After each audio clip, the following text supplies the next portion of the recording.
ഇന്നത്തെ വീഡിയോ എന്താണെന്ന് വെച്ചാൽ നമ്മൾ ചാക്കിലൊരു കാച്ചിൽ നട്ടിരുന്നു. നീലക്കാച്ചിലാണ് കേട്ടോ. നീലക്കാച്ചിൽ അറിയാത്തവരും ചിലപ്പോൾ ഈ കൂട്ടത്തിലുണ്ടാവും. അറിയാത്തവർക്കായി നമ്മൾ ആ കാച്ചിലൊന്ന് പുഴുങ്ങി കാണിക്കുക. ഇന്ന് നമ്മൾ കാച്ചിൽ പറിച്ച് അത് പുഴുങ്ങാനാണ് ഉദ്ദേശിച്ചത്. കൂടെ നല്ല കാന്താരി മുളക് ചമ്മന്തിയും. അപ്പോൾ നമുക്ക് കാച്ചിൽ പറിക്കാം. നമുക്ക് ചാക്കിൽ നോക്കാം എത്രത്തോളം കാച്ചിൽ നമുക്കതിൽ വിളവെടുക്കാനുണ്ടാകുന്നു. ഞാനൊരു ചെറിയ പീസാണ് വെച്ചിട്ടുള്ളത്. ഒരു 1/2 കിലോ വലിപ്പത്തിലുള്ളൊരു പീസാണ് ഞാൻ ഈ ചാക്കിൽ വെച്ചത്. പിന്നെ നമുക്ക് നോക്കാം. ഇപ്പം എൻ്റെ ഹെൽപ്പിന് ഒരാൾ കൂടെ ഉണ്ട്. കാരണം എന്ന് വെച്ചാൽ എൻ്റെ കാലിൻ്റെ മുട്ടല് പൊട്ടിയതാണ്. അപ്പം അതിൻ്റെ സർജറിയും കാര്യങ്ങളും ഒക്കെ കഴിഞ്ഞതുകൊണ്ട് ഒരാൾ എനിക്ക് ഹെൽപ്പിന് വേണ്ടി വരും. ഇതുപോലെ നിങ്ങൾക്ക് ടെറസിലൊക്കെ കാച്ചിലും പച്ചക്കറിയും ഫ്രൂട്ട്സും വാഴയും ഒക്കെ വലിയ ചാക്കുണ്ടെങ്കിൽ അതിൽ നടാം. പക്ഷേ ഒറ്റ കാര്യമേ ഉള്ളൂ, അതിൽ നിറച്ച് കരിയില നിറച്ചിട്ട് വേണം. ഭാഗം കരിയില നന്നായിട്ട് നിറച്ചിട്ട് വേണം പിന്നെ മണ്ണും ചാണകപ്പൊടിയും എല്ലാം മിക്സാക്കി ഇടാൻ. അപ്പോൾ നമുക്ക് അധികം സ്ഥലമൊന്നും വേണ്ട, ചാക്കിൽ നടാം. ചാക്കാകുമ്പോൾ അടുത്തടുത്തടുത്ത് വെക്കുകയും ചെയ്യാം, ഒരുപാട് നടുകയും ചെയ്യാം. ഇതിപ്പോൾ നമ്മൾ പ്രതീക്ഷിച്ചതിനേക്കാളും വലിയ കാച്ചിലാണ്. അത് പല മോഡലിലാണ് അതിരിക്കുന്നത്. കൈപ്പത്തിര മോഡലിലും ഒരു പീസുണ്ട്. പല പല മോഡലിലാണ് ഈ കാച്ചിലുള്ളത്. അപ്പം എന്തായാലും വിചാരിച്ചതിനേക്കാളും 2-3 ഇരട്ടി വലുപ്പത്തിലാണ് ഈ കാച്ചിലുള്ളത്. കാരണം അത്ര വലുതൊന്നും ഉണ്ടെന്ന് നമ്മൾ വിചാരിച്ചതല്ല. 2-3 ചെറുതും ഉണ്ട്. അപ്പോൾ ഇത്രയൊക്കെ കിട്ടാമെങ്കിൽ നമുക്ക് ചാക്കിൽ നട്ടൂടെ എങ്ങനെയൊക്കെ. അപ്പോൾ ഇത്രയും നീലക്കാച്ചിൽ നമുക്ക് കിട്ടിയിട്ടുണ്ട്. ഇതിൽ മുള വന്ന ഭാഗം നമുക്ക് നടാൻ വേണ്ടിയിട്ട് എടുക്കാം കേട്ടോ. അടുത്ത വർഷം നമുക്ക് ഇതുപോലെ ഇതിൻ്റെക്കാളും കൂടുതൽ ഉണ്ടാക്കിയെടുക്കണം. അതിനായിട്ട് നമുക്കത് മാറ്റി വെക്കാം. കണ്ടില്ലേ, നല്ല നീല കളറുണ്ട്. ഈ കളറ് പോലെ തന്നെയാണ് മറ്റേ വെള്ളക്കാച്ചിലിനേക്കാളും നല്ല ടേസ്റ്റി ആയിട്ടുള്ളതാണ് ഈ നീലക്കാച്ചിൽ. അതിപ്പോൾ എല്ലാ സ്ഥലത്തുനിന്നും അതേ ഇല്ല, ചില സ്ഥലങ്ങളിൽ മാത്രമേ ഇപ്പോൾ ഇതുള്ളൂ. അപ്പം അതുകൊണ്ട് ഇത് നമുക്ക് മുളച്ച ഭാഗം ചാക്കിൽ തന്നെ നടാം. ഞാൻ ചാക്കിൽ കരിയിലയും മണ്ണുമായിട്ട് മിക്സ് ചെയ്തിട്ട് ഏകദേശം 1/4 ഭാഗത്തോളം നിറച്ച് വെച്ചിട്ടുണ്ട്. ഇനി നമുക്ക് ഇതിലേക്ക് കാച്ചിൽ വെക്കാം. വെച്ചതിന് ശേഷം കുറച്ച് ഉണക്ക കരിയില ഞാനിങ്ങനെ മാറ്റി വെച്ചിട്ടുണ്ടായിരുന്നു, ഏകദേശം പൊടിഞ്ഞ് സെറ്റായത്. അത് ഇതിലേക്ക് ചുറ്റും ഇട്ട് കൊടുത്ത് കുറച്ച് മണ്ണും കൂടി ഇട്ടുമ്പം നമ്മൾ കാച്ചിൽ നടൽ റെഡിയായി. നമ്മൾ കാച്ചിൽ നടുന്നതിനൊപ്പം 4 ചുറ്റിലും മഞ്ഞൾ വിത്തോ കൂവക്കിഴങ്ങിൻ്റെ വിത്തോ കൂടിയിട്ട് അവിടെ ഇവിടെയായിട്ടൊന്ന് താഴ്ത്തി വെച്ച് കഴിഞ്ഞാൽ നമ്മൾ ഇതെടുക്കുമ്പോൾ രണ്ടും കൂടിയിട്ട് ഒരുമിച്ച് നമുക്ക് എടുക്കാൻ പറ്റും. മഞ്ഞളോ ഇഞ്ചി വെച്ചാലും നല്ലതാണ്. എന്നിട്ട് ഇതിൻ്റെ ഇടയിൽ പിന്നെ വളപ്രയോഗം എന്ന് പറഞ്ഞാൽ വേറെ ഒന്നും വലുതായിട്ട് ചെയ്യാനൊന്നുമില്ല.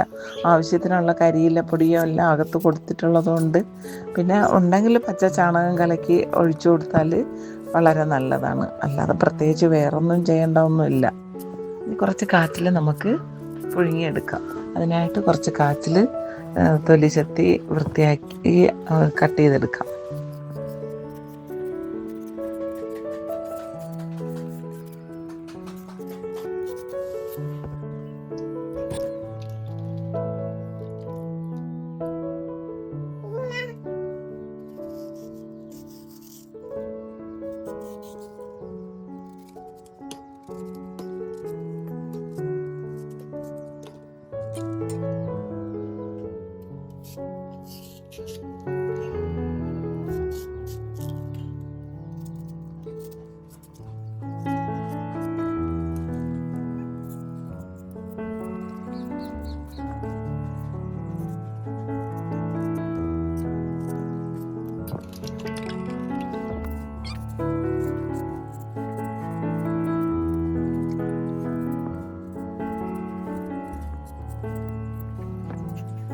അതിനുശേഷം കുക്ക് ചെയ്യാനുള്ള പാത്രത്തിൽ വെച്ചിട്ട് ആവശ്യത്തിന് വെള്ളം ഒഴിച്ച് അടുപ്പിൽ വെച്ച് മൂടി വെച്ച് വേവിക്കാം.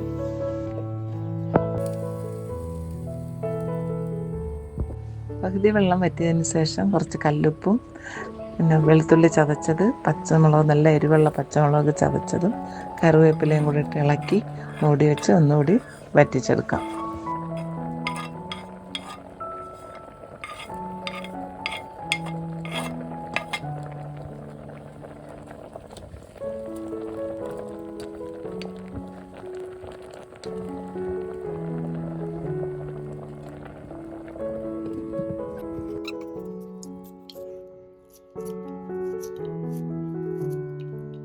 ഇതിൻ്റെ കൂടെ കഴിക്കാൻ നമുക്ക് പറ്റിയത് ഏറ്റവും നല്ലത് മുളക് ഉടച്ചത് തന്നെ.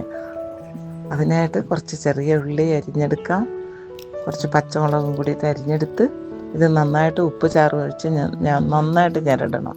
ഞെരടിയതിന് ശേഷം പച്ച വെളിച്ചെണ്ണയും കൂടി ഇട്ട് ഒഴിച്ച് നന്നായിട്ടൊന്ന് ഇളക്കി കഴിഞ്ഞാൽ നമുക്ക് കാച്ചിലിൻ്റെ കൂട്ടി കഴിക്കാനുള്ള മുളക് കൂട്ട് റെഡിയായി.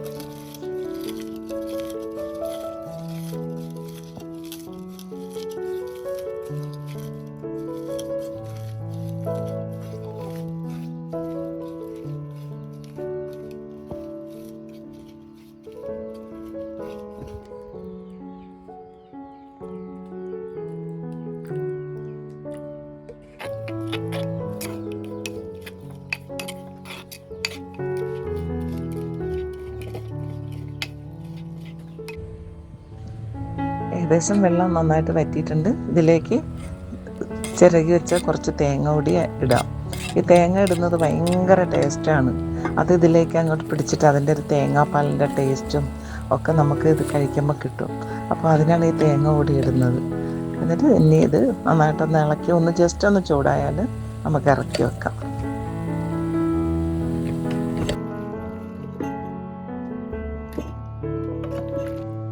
ഈ നീലക്കാച്ചിൽ കിട്ടിയാൽ വേറൊരു ടിപ്സ് ഞാൻ പറഞ്ഞു തരാം. ഇത് നന്നായിട്ട് സ്ലൈസായിട്ട് അരിഞ്ഞ് വെയിലത്ത് വെച്ച് ഉണക്കി പൊടിച്ച് വയ്ക്കുകയാണെങ്കിൽ, ഉണക്കിയിട്ട് അങ്ങനെ തന്നെ എയർ ടൈറ്റ് കണ്ടെയ്നറിലിട്ട് വെച്ചാലും മതി, അല്ലെങ്കിൽ പൊടിച്ച് വെച്ചാലും മതി. അപ്പം നമുക്ക് കളറിന് ആവശ്യമായിട്ട് പുഡിങ്ങിനൊക്കെ നമുക്ക് ഇത് കൂടിയിട്ട് ചേർത്താൽ നല്ല കളറും കിട്ടും. നല്ലൊരു കുറുക്കുണ്ടാക്കി എടുക്കാനും അങ്ങനെയുള്ള എല്ലാ കാര്യങ്ങൾക്കും ഈ കളറുള്ള ഈ കാച്ചിൽ ഉണക്കി വെച്ചാൽ നല്ലതായിരിക്കും. കുറേ നാൾ ഒരു കേടും കൂടാണ്ട് നന്നായിട്ടിരിക്കും.